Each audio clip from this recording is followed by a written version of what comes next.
You already know the joke.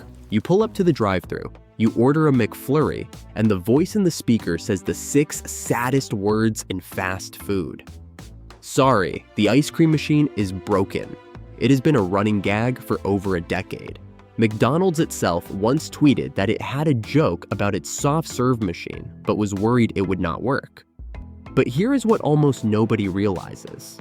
Those machines usually are not broken, not in the way you think. What is actually happening is a story about a machine that was never designed to be fixed by the person who owns it. A copyright law written in 1998, a 3-person startup that got crushed, and a repair business so profitable that fixing the problem was never really the point.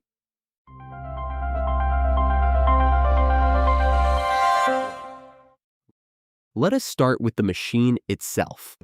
Almost every McDonald's in America runs a soft-serve machine built by a company called Taylor, based in Illinois and owned by the Middleby Corporation. This relationship is ancient. It goes back to 1956, when Ray Kroc, the man who built McDonald's into an empire, made a handshake deal with Taylor to supply the shake machines. Taylor then built a model specifically for McDonald's, the C602. For roughly 60 years, Taylor was the exclusive supplier. The formal exclusivity ended in 2017, but by then, the machine was baked into the system, and it is still the standard across more than 13,000 American locations. Now, the crucial part. That machine has to clean itself. Soft serve mix is dairy, and dairy sitting in warm pipes overnight is a food poisoning lawsuit waiting to happen. So the C602 runs a nightly heat treatment cycle. It heats the mix and the internal piping up to around 151 degrees Fahrenheit to pasteurize everything, then chills it all back down to freezing. That process takes about 4 hours, and it usually runs overnight while the restaurant is closed. Here is where the trouble starts. If anything goes even slightly wrong during those 4 hours, the machine does not just warn you, it locks itself completely, and it throws an error code. And these codes are famously useless, not a friendly message like the mix level is too high. Instead, you get strings of characters that look like a corrupted file. And in the manual, the overwhelming majority of those codes do not point to a specific fix at all. They point to one instruction: call an authorized Taylor technician. Try to open it up and fix it yourself, and you risk voiding the warranty on a machine that costs tens of thousands of dollars. So picture what that means for the actual human being running the restaurant. It is 6 in the morning. The machine is locked. It is showing a code nobody in the building can read. The manual says call a technician. That technician might arrive today, or in 3 days. And the store cannot sell a single cone, sundae, or McFlurry until they do. Multiply that across thousands of restaurants and you have the meme. And now the economics, which is the part that makes this genuinely fascinating. Because the company that builds the machine is also the company that gets paid to fix it.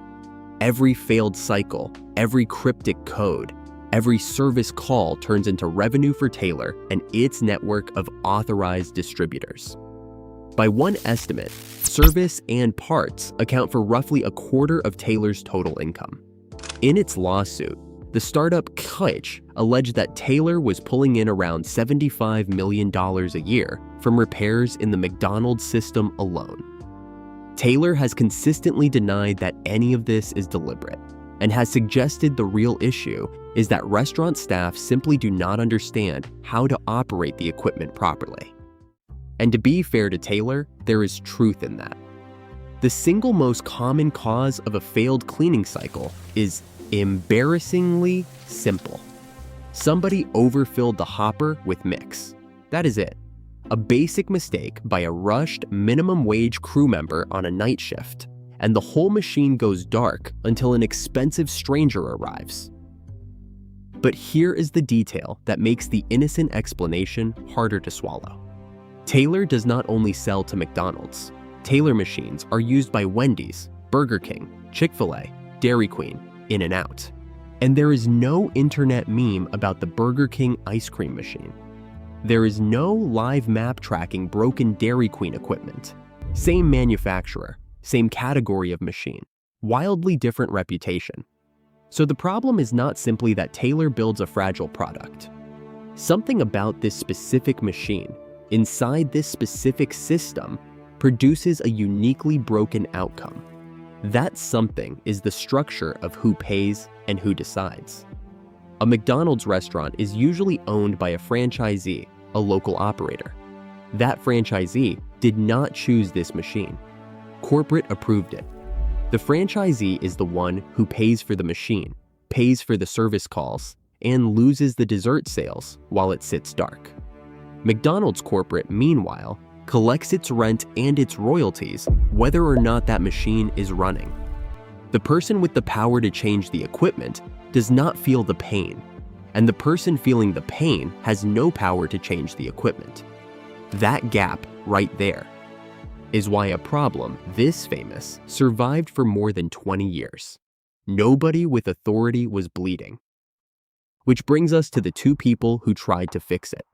In 2019, a married couple named Jeremy O'Sullivan and Melissa Nelson launched a small device called Kytch. It attached to the machine, listened to its internal communications, translated those cryptic errors into plain English, and warned operators before a cycle failed. Franchisees loved it because it did the one thing the manufacturer would not do. It let the owner see inside the thing they owned. By 2020, according to Kytch's own legal filings, it had become the largest independent software vendor for the shake machine in the entire McDonald's system. Then, in November of 2020, McDonald's sent a message to its franchisees. It said the Kytch device could cause serious human injury, warning that the machine might start moving while someone was working on it, and recommended removing the device. Kytch pushed back hard, saying its device could not operate at all once the machine's door was open, and that the only thing genuinely at risk was somebody's repair revenue. It did not matter. The three-person company effectively collapsed. Kytch sued. In a complaint filed in Delaware federal court, it demanded $900 million, alleging that McDonald's and Taylor had obtained a Kytch device through a franchisee, reverse-engineered it, and worked on a competing product, all to protect what it called a repair racket. It filed a separate case against Taylor in California. Both companies rejected the accusations. A California judge declined to grant Kytch an early injunction, finding it had not shown proof its secrets were stolen, though the case itself continued. These fights have now ground throughout the courts for years, which tells you something on its own. The small company is gone, and the machines are still locked. Meanwhile, ordinary people did what corporations would not. A software engineer in his 20s named Rashik Zahid reverse-engineered the McDonald's ordering app so that a bot could try to add a McFlurry to a cart at every location in the country, and published the results as a live map called McBroken. Suddenly, the meme had numbers. Roughly 10 to 15% of American machines down at any moment, and in New York City, it has spiked as high as 30%. McDonald's has said its shake machines run around 95% of the time. Wendy's, sensing blood, later partnered with the McBroken developer to point customers toward its own $1 Frosty. When your competitor can build a marketing campaign on your equipment failures, that is no longer a maintenance issue. That is a brand problem. And then the fight moved somewhere nobody expected: copyright law. Under a 1998 law called the Digital Millennium Copyright Act, it is illegal to bypass a digital lock on software, even software running your own ice cream machine. That is the invisible wall. The repair company iFixit took a Taylor machine apart and found it was mechanically fine, full of easily replaceable parts. The barrier was never the hardware, it was the software gate. So repair advocates petitioned for an exemption, and in 2024, the Federal Trade Commission and the Department of Justice filed comments supporting them. In October of 2024, the United States Copyright Office granted it. Owners and independent technicians can now legally bypass those locks on retail commercial food equipment. Except here is the punchline. It is still illegal to sell the tools that do the bypassing.